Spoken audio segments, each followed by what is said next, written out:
रुक जाओ दुष्ट नाग, आज तुम मुझसे बचकर नहीं जा सकते। तुमने जंगल के बहुत से मासूम पक्षियों को परेशान किया है। आज तुम्हारा अंत निश्चित है। हे भगवान, आज तो ये मोर मेरी जान लेकर ही मानेगा। मुझे जल्दी से छिपने के लिए कोई सुरक्षित बिल ढूंढना होगा, वरना आज मेरा खेल खत्म। नाग पूरी ताकत लगाकर रेंगता है। मोर अपनी बड़ी चोंच से उस पर वार करने ही वाले होते हैं कि तभी नाग को एक पुराने पेड़ की जड़ों में एक गहरा बिल दिखाई देता है। नाग बिजली की रफ्तार से बिल के अंदर घुस जाता है। तुम आज किस्मत से बच गए, लेकिन याद रखना, जिस दिन तुम इस बिल से बाहर आओगे वो तुम्हारा आखिरी दिन होगा। मैं अपनी नजर तुम पर ही रखूंगा। मोर गुस्से में अपने पंख फड़फड़ाते हुए वहां से उड़ जाते हैं। दोनों पति पत्नी ने मिलकर कड़ी मेहनत की। उन्होंने अपनी चोंच से केले के बड़े पत्तों को सिला और एक सुंदर लेकिन नाजुक घर तैयार कर लिया। यह हमारा नया घर देखने में तो बहुत सुंदर लग रहा है, पर यह सचमुच बहुत कमजोर है। देखिए, हवा चलने पर यह पूरा बुरी तरह हिलता है। मुझे अपने बच्चों की सुरक्षा की चिंता सता रही है। आप चिंता मत कीजिए, मैं बाहर पहरा दूंगा। आप अंदर आराम कीजिए। थोड़ी दूर एक सूखे पेड़ पर कालू कौवा और गोरी कौवी बैठे यह सब देख रहे थे। वे रानो की मजबूरी का मजाक उड़ा रहे थे। अरे गोरी, जरा उधर देखो, रानो और टुन्नू ने केले के पत्तों का घर बनाया है। कितनी बड़ी बेवकूफी है। सही कहा आपने। सुना है रानो अंडे देने वाली है। पत्तों के घर में घुसना तो बहुत आसान होगा। आज तो दावत पक्की है। कुछ दिन बीत गए। रानो ने उस केले के घर में 2 प्यारे अंडे दिए। वह बहुत खुश थी, लेकिन उसकी आंखों में एक डर भी था। मेरे प्यारे बच्चों, मैं अपनी जान देकर भी तुम्हें कुछ नहीं होने दूंगी। बस तुम जल्दी से बाहर आ जाओ और यह दुनिया देखो। लेकिन यह दुनिया बहुत खतरनाक है, इसलिए हमें हर कदम पर सावधान रहना होगा। रानो, आप घबराइए मत। मैंने आसपास कांटे लगा दिए हैं, कोई आसानी से पास नहीं आ पाएगा। बिल के अंदर बैठा काला नाग डर के मारे कांप रहा था, लेकिन वह खुश था कि आज उसकी जान बच गई। जंगल में बीती रात बहुत भयानक तूफान आया था। उस तूफान ने रानो चिड़िया और उसके पति टुन्नू का पुराना घोंसला तोड़ दिया था। दोनों अब एक टूटी हुई डाल पर उदास बैठे हैं। टुन्नू जी, अब हम क्या करेंगे? देखिए, हमारा घर तिनका होकर पूरी तरह बिखर गया है। मेरे पेट में अंडे हैं, और अगर हम जल्द ही कोई सुरक्षित घर नहीं बना पाए तो मेरे आने वाले प्यारे बच्चों का क्या होगा? मुझे बहुत चिंता हो रही है। रानो, आप हिम्मत मत हारिए। रोने से घर वापस नहीं आएगा।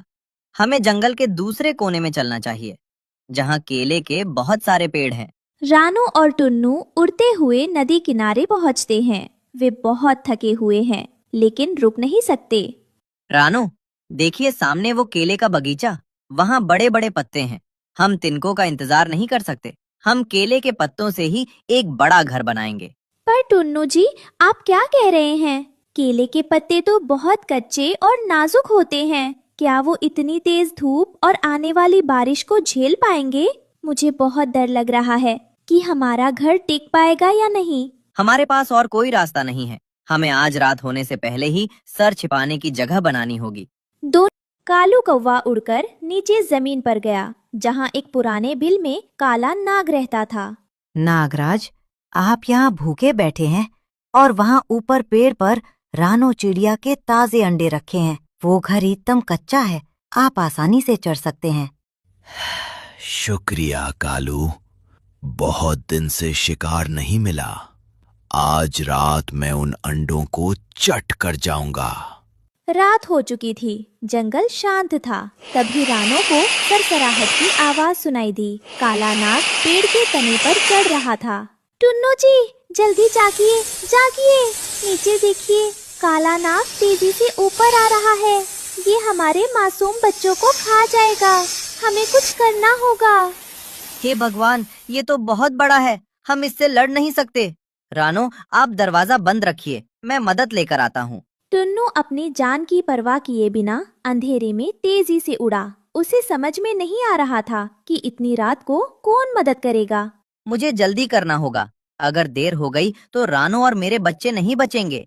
टुन्नू सीधा उल्लू बाबा के पास पहुंचा, जो खंडर की दीवार पर बैठे थे। बाबा, हमारी मदद कीजिए। काला नाग मेरे बच्चों को खाने आ रहा है। हम उससे कैसे लड़ें? बेटा, तुम नाग को नहीं हरा सकते। नाग को केवल उसका दुश्मन मोर ही हरा सकता है। जाओ और मोर को बताओ कि उसका शिकार वहाँ इंतजार कर रहा है।